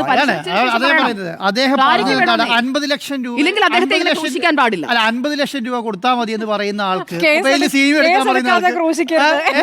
അല്ല, അയാൾ തെറ്റാണ് ചെയ്തതെങ്കിൽ കേസെടുക്കട്ടെ. അല്ലാതെ എങ്ങനെ മാധ്യമ വേട്ട എന്തിനാണ്? മാധ്യമ വേട്ടയോ? എവിടെയാ അതിരിക്കുന്നത് പറഞ്ഞാൽ മതി. എന്താ സാറിന് അതുകൊണ്ടല്ല ഞാൻ ചോദിക്കുന്നുണ്ടല്ല, ഒറ്റ കാര്യമുള്ളൂ. അദ്ദേഹത്തിനെതിരെ കേസെടുക്കണം സുജയ പറയുന്നു, സുജയ തന്നെ പറയുന്നു അദ്ദേഹത്തിനെതിരെ പരാതിയുണ്ട്. ഞാൻ പറഞ്ഞതാണ്, ഞാൻ കേസെടുക്കണമെന്ന് DGPക്കല്ല, മ്യൂസിയം പോലീസ് അതിൽ നിയമോപദേശം തേടാൻ വെച്ചിരിക്കുകയാണ്. SC/ST ആക്ട് സെക്ഷൻ 3(1) ലംഘനമുണ്ട് എന്നുണ്ടെങ്കിൽ കേസെടുക്കണമെന്നേ വെച്ചുകൊണ്ടിരിക്കരുത്. 10 ദിവസത്തിനുള്ളിൽ റിപ്പോർട്ട് ഹാജരാക്കണം പറഞ്ഞിട്ടുണ്ടല്ലോ. സിറ്റി പോലീസ് കമ്മീഷണറോട് താങ്കൾക്ക് അഭിപ്രായം ഉണ്ടോ? അദ്ദേഹം പറഞ്ഞ വാചകങ്ങൾ അതിനകത്ത് ഡയറക്റ്റ് ആയിട്ട് സ്ത്രീ വിരുദ്ധ ദളിത് വിരുദ്ധ പരാമർശം എന്ന് കണ്ടെത്തി കഴിഞ്ഞിട്ടുണ്ടെങ്കിൽ സജി ചെറിയാൻ നമ്മളോട് സംസാരിക്കാൻ താല്പര്യപ്പെടുന്നുണ്ട്. ഒന്ന് വിളിച്ചു പോയാലോ? വിളിക്കാം. ഒന്ന് കണക്ട് ചെയ്യണേ. അദ്ദേഹം ഈ ചർച്ച കണ്ടെന്ന് തോന്നുന്നു. അതെ, അദ്ദേഹം കണ്ടോണ്ട് അല്ല, ഈ സുജി ഒറ്റ കാര്യം എന്താണെന്നറിയോ, കേരളത്തെ സംബന്ധിച്ചിടത്തോളം ഒരു സ്റ്റേജിൽ ഒരു പ്രോഗ്രാം നടക്കുകയാണ്. അവിടെ ബന്ധപ്പെട്ട ആളെന്ന് പറയുന്നത് ആ സിനിമയുടെ മന്ത്രിയാണ്. അദ്ദേഹം ക്ലാരിറ്റിയോടുകൂടി തന്നെ അദ്ദേഹത്തോട് അദ്ദേഹത്തിന്റെ അദ്ദേഹത്തിന്റെ അദ്ദേഹം അവർ വിളിച്ചു വരുത്തിയതാണ്. ഈ പിന്നെ കോൺക്ലേവിലേക്ക് സജി ചെറിയാൻ വിളിച്ചു വരുത്തിയ ആളാണ്. അദ്ദേഹത്തെ ഗസ്റ്റാണ്. അദ്ദേഹത്തിന് അർഹിക്കുന്ന മാന്യതയോടുകൂടി ഞങ്ങൾ എന്താണ് ചെയ്യാൻ പോകുന്നത്, എന്താണ് സർക്കാർ ചെയ്തുകൊണ്ടിരിക്കുന്നത്, ഇനി എന്ത് ചെയ്യും എന്നുള്ള കാര്യം ക്ലാരിറ്റിയോടുകൂടി പറഞ്ഞു കൊടുത്തു. അത് അദ്ദേഹം അവർ ചെയ്തു എന്നുള്ളതാണ്. അത് വൃത്തിയായ ഒരാൾ ചെയ്ത ഒരാളെ കുറിച്ച് എന്തിനാ വിമർശിക്കേണ്ട കാര്യം എന്തായിരിക്കുന്നു ഞാൻ വയ്ക്കുന്നത്? അങ്ങനെ എന്ത് വിമർശിക്കേണ്ട കാര്യത്തിൽ അടൂർ ഗോപാലകൃഷ്ണനെ കേസെടുത്ത് ജയിലിൽ അടക്കുന്നത് പരാതി വിമർശിക്കാൻ പാടില്ല എന്നാണ്. അങ്ങനെയല്ല, സജി ചെറിയനെ വിമർശിക്കാം, അതല്ല ഞാൻ പറയുന്നത്. ഈ അടൂർ ഗോപാലകൃഷ്ണനെ വിമർശിക്കാൻ പാടില്ലെന്നാണ്. അല്ല, അടൂർ ഗോപാലകൃഷ്ണനെ വിമർശിക്കാതെ നിങ്ങൾ കേസെടുത്ത് ജയിലാക്കണം ആ പരാതി കൊടുത്തവരും പറയുന്നില്ല. ഇദ്ദേഹത്തിന് ഒരു തിരിച്ചറിവ് വേണം. ആ തിരിച്ചറിവിന് വേണ്ടി കേസ് കൊടുക്കണമെന്ന് അവരേ തന്നെ പറയുന്നുള്ളൂ. അതിനേക്കാളും അപ്പുറം FIR ഇട്ട് കേസെടുത്ത് എന്നൊക്കെ പറഞ്ഞിട്ടുണ്ടോ? അങ്ങനെ പറയുന്നില്ല, എനിക്ക് തോന്നുന്നില്ല. അല്ല, പോലീസ് സ്റ്റേഷനിൽ പരാതി കൊടുക്കുന്നത് തമാശക്കാ? പോലീസ് സ്റ്റേഷനിൽ പരാതി കൊടുക്കുന്നത് തമാശ? അത് ജയിൽ അവരെന്നെ പറയുന്നു. മിനിസ്റ്റർ ടെലിഫോണിലുണ്ട്. മിനിസ്റ്റർ കേൾക്കാമോ? കേൾക്കാം. അങ്ങ് ഈ പരിപാടി കാണുകയായിരുന്നു എന്ന് വേണം മനസ്സിലാക്കാൻ. അങ്ങ് ഈ പരിപാടിയിൽ അടൂർ ഗോപാലകൃഷ്ണൻ പറഞ്ഞതിനോട് കൃത്യമായി പ്രതികരിച്ചോ ഇല്ലേ എന്നൊരു അഭിപ്രായം വരുന്നുണ്ട്. ഞങ്ങൾ കുറച്ചു പേർക്ക് അങ്ങ് പ്രതികരിച്ചു എന്നാണ്. പക്ഷേ സുജയ് പറയുന്നു അങ്ങ് പ്രതികരിച്ച പോരാ എന്നുള്ളതാണ്. എന്താണ് പറയാനുള്ളത്? സുജയ് എനിക്ക് ഒരുപാട് ഇഷ്ടമുള്ള നല്ലൊരു മാധ്യമപ്രവർത്തകയാണ്, നല്ല മാധ്യമപ്രവർത്തകൻ. പക്ഷേ സുജയ് അറിയാഞ്ഞിട്ടൊന്നും പറയല്ല. അതൊക്കെ സുജയുടെ താല്പര്യങ്ങൾ കാണും, അതുകൊണ്ട് പറയുന്നതായിരിക്കും. നിങ്ങൾ എൻ്റെ പ്രസംഗം മൊത്തത്തിലുള്ളൊരു പ്രസംഗം കേൾക്കൂ. അടൂർ സാറിനെ ഞാൻ എതിർത്തല്ല പറഞ്ഞത്, ഗവൺമെന്റ് നയമേ ഞാൻ പറഞ്ഞത്. അതാണ് ഈ ശ്രീ സജി ചെറിയാൻ താങ്കൾ പറഞ്ഞതിൽ അടൂർ ഗോപാലകൃഷ്ണനോട് ബഹുമാനം എന്ന് പറഞ്ഞ് താങ്കൾ പറഞ്ഞ ആ പ്രസംഗം മുഴുവൻ ഞാൻ കേട്ടു. അതിൽ ഞാൻ ഇവിടെ വിയോജിച്ച ഒരേ ഒരു കാര്യം, അടൂർ ഗോപാലകൃഷ്ണനെ പുഷ്പവതി വിമർശിച്ച ആ ഒരു ഭാഗം അതേക്കുറിച്ച് അങ്ങ് പരാമർശിച്ചില്ല എന്നത് മാത്രമാണ്. അങ്ങ് അത് ആ പ്രസംഗത്തിൽ പരാമർശിച്ചിട്ടില്ല. എനിക്ക് വളരെ ഇഷ്ടമുള്ളൊരു ആളാണ് നിങ്ങള് കേക്ക്. ഞാനൊന്ന് പറഞ്ഞോട്ടെ പ്ലീസ്. അതായത് ആ മീറ്റിങ്ങിൽ നമ്മൾ ഒരു വളരെ ഡെമോക്രാറ്റിക് ആയിട്ടുള്ള അന്തരീക്ഷം ഉണ്ടാക്കിയത്. എല്ലാവർക്കും അവിടെ അഭിപ്രായം പറയാം. അവിടെ അടൂർ സാറ് ലോകം കണ്ട ഏറ്റവും വലിയൊരു സിനിമാ രംഗത്തെ ഒരാളാണ്. സാറിന്റെ അഭിപ്രായം സാറ് പറഞ്ഞു. ശിവകുമാരൻ തമ്പി സാറ് അതിനേക്കാൾ അതുപോലുള്ള വലിയ ആളാണ്. അദ്ദേഹത്തിന്റെ അഭിപ്രായം പറഞ്ഞു. പക്ഷെ ഗവൺമെന്റിന്റെ നിലപാട് പറയേണ്ട ഉത്തരവാദിത്തം ഇരിക്കുകയാണ്. നിങ്ങളൊരു കാര്യം മനസ്സിലാക്കിക്കൊള്ളാം. എന്റെ പ്രസംഗത്തിന്റെ മൊത്തം കാര്യം ദയവ് ചെയ്തിടുക, ധൈര്യോടെ ഇടുക. അതിനകത്ത് ഞാൻ അവരെ ബഹുമാനിച്ചുകൊണ്ട് ഗവൺമെന്റ് നിലപാട് ഞാൻ പറഞ്ഞിട്ടുണ്ട്. അടൂർ സാറ് പറഞ്ഞതും ശിവകുമാരൻ തമ്പി സാറ് പറഞ്ഞതുമായ കാര്യങ്ങൾ വളരെ കൃത്യവും വ്യക്തവുമായി ഞാൻ ഗവൺമെന്റിന്റെ ഭാഗത്തുകൊണ്ട് പറഞ്ഞിട്ടുണ്ട്. ഇനി അത് പറയാതെ സജി ചെറിയാനൊന്നും മിണ്ടിയില്ല എന്ന് പറഞ്ഞു കഴിഞ്ഞാൽ നിങ്ങളെ റിപ്പോർട്ടർ ടിവിയെ പറ്റി വലിയ സ്നേഹമുള്ള ഒരു ചാനല ഈ അവതരിപ്പിക്കുന്നതിന് എന്റെ പ്രിയപ്പെട്ടവരാ. അവർക്ക് രാഷ്ട്രീയം വ്യത്യസ്തമാണെങ്കിലും എനിക്ക് ഇഷ്ടമുള്ളവരാ. അപ്പൊ അവരങ്ങനെ അറിയാതെ കാര്യങ്ങൾ പറയരുത്. പക്ഷേ ഒരു അഭിപ്രായം ഇപ്പോൾ ഈ പുഷ്പവതി ഒരു ഞാൻ വളരെ കോൺക്രീറ്റ് ആയിട്ട് കാര്യങ്ങൾ പറഞ്ഞു തീർക്കാം. കേരളത്തിൽ 98 വർഷമായി സിനിമ വരുന്നു. 98 വർഷം. 100 വർഷമായി 2 വർഷമേ ഉള്ളൂ. എന്താണ് പട്ടികജാതിക്കാരന്റെ സിനിമാ രംഗത്തെ അവസ്ഥ? എന്താണ് സ്ത്രീകളുടെ സിനിമാ രംഗത്തെ അവസ്ഥ? നിങ്ങൾ ആരെങ്കിലും ചർച്ച ചെയ്തോ?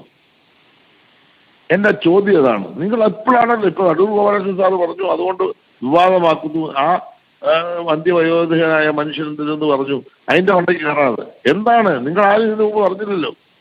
ഈ കേരളത്തിലെ ഗവൺമെന്റ് നിലപാടെടുത്തു.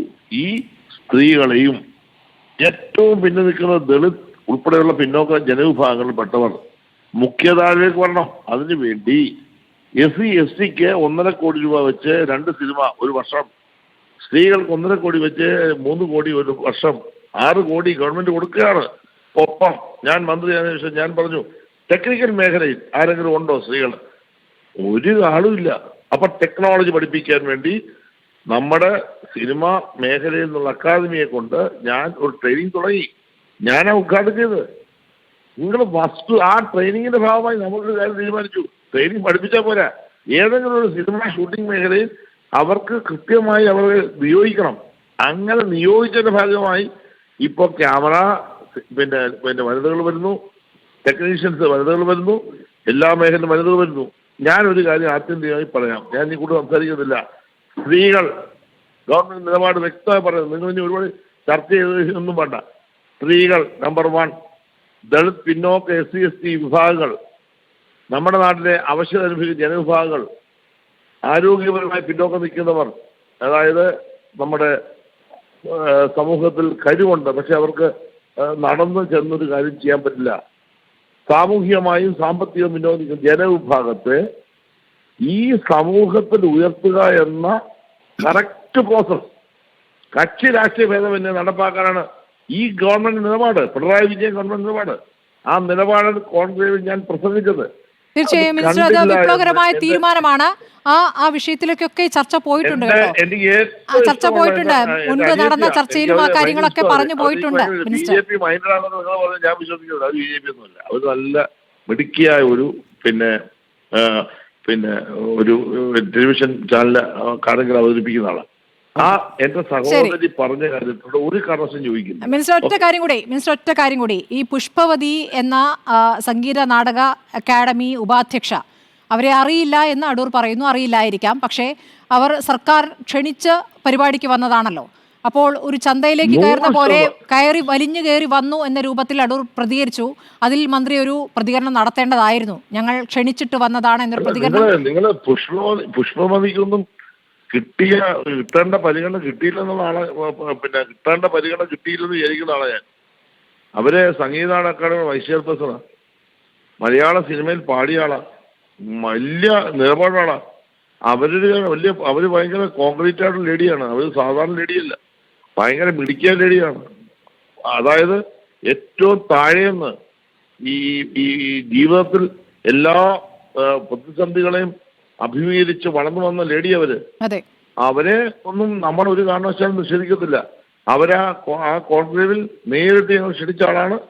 അവരുടെ അഭിപ്രായങ്ങൾ അവിടെ പറഞ്ഞിട്ടുണ്ട്. അവർ പ്രതിഷേധിക്കുന്ന സന്ദർഭത്തിൽ ഞാൻ തന്നെ അവരോട് കൈ കാണിച്ചിട്ടുണ്ട് അവിടെ ഇരിക്കുക. കാരണം ആരാ പറയുന്നത്? അടൂർ സാറാ പറയുന്നത്. നമ്മൾ അടൂർ സാറിന്റെ ഈ വ്യാഖ്യാനങ്ങളെ ദുർവ്യാഖ്യാനം ചെയ്യേണ്ട കാര്യമില്ല. ഈ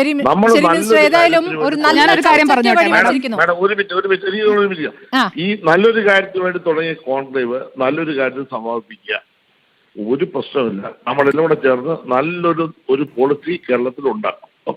ശ്രീ സജി ചെറിയാൻ, ഒറ്റ കാര്യം, താങ്കളുടെ നല്ല വാക്കുകൾക്ക് നന്ദി.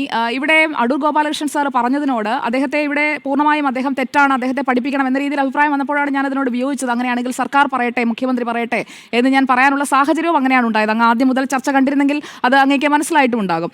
ഇവിടെ ആവശ്യമായ പരിശീലനം അതിപ്പോൾ താങ്കൾ പറഞ്ഞല്ലോ, അത് നൽകി വരുന്നുണ്ട്. അത് സിനിമയ്ക്കായി ഇൻറ്റൻസീവായിട്ടുള്ള ഒരു ട്രെയിനിങ്, അത് ഏതെങ്കിലും വിഭാഗങ്ങളെ തിരിച്ചുകൊണ്ടല്ല, പൂർണ്ണമായും സിനിമാ മേഖലയിലേക്ക് വരുന്നവർക്ക് ഈ തുക നൽകുന്നതിനൊപ്പം NFDC പണം നൽകുന്നുണ്ട്. അപ്പോൾ അത് പൊതുവിഭാഗത്തിന് ആ രീതിയിൽ ഫണ്ട് വരുന്നുണ്ട്. അങ്ങനെ നമുക്ക് പൂർണ്ണമായും അടൂർ ഗോപാലകൃഷ്ണൻ പറഞ്ഞതിനെ ഒരു പോസിറ്റീവായി മുന്നോട്ട് കൊണ്ടുപോയിക്കൂടെ? പൂർണ്ണമായും പരിശീലനങ്ങൾ നൽകുന്ന തരത്തിൽ ഒരുപാട് നല്ല ചലച്ചിത്രകാരന്മാരുള്ള സംസ്ഥാനമാണല്ലോ നമ്മുടേത്. അപ്പോൾ മലയാള സിനിമാ ലോകം, അടൂര് ഇപ്പോൾ ലോകം മുഴുവൻ നമുക്ക് ഏത് രീതിയിലാണ് ഒരു മികവുണ്ടാക്കി തന്നത് എന്നത് ഞാൻ പറയാതെ തന്നെ അങ്ങേക്ക് അറിയാമല്ലോ. സ്പിൽബർഗും കുറസോവയും സത്യജിത്രയും മൃണാൾ സെന്നും ഒക്കെ റേഞ്ചിൽ നിൽക്കുന്ന ഒരാളാണ് അടൂർ ഗോപാലകൃഷ്ണൻ. അപ്പോൾ അദ്ദേഹം പറഞ്ഞതിനെ ആ രീതിയിൽ കൂടി നമുക്ക് എടുത്തുകൂടെ? മാം, ഒരു കാര്യം ഞാൻ പറയാം. നമ്മുടെ കേരളത്തിലെ പട്ടികജാതി പട്ടികവർഗ വിഭാഗത്തിൽപ്പെടുന്നവർക്ക് വേണ്ടിയുള്ള സംവിധാനത്തിൽ 1.5 കോടി രൂപ വീതം 3 കോടി രൂപ നമ്മൾ മുടക്കുന്നുണ്ട്. അതുപോലെ തന്നെ സ്ത്രീകൾക്ക് വേണ്ടി 1.5 കോടി രൂപ വീതം 3 കോടി രൂപ മുടക്കുന്നുണ്ട്.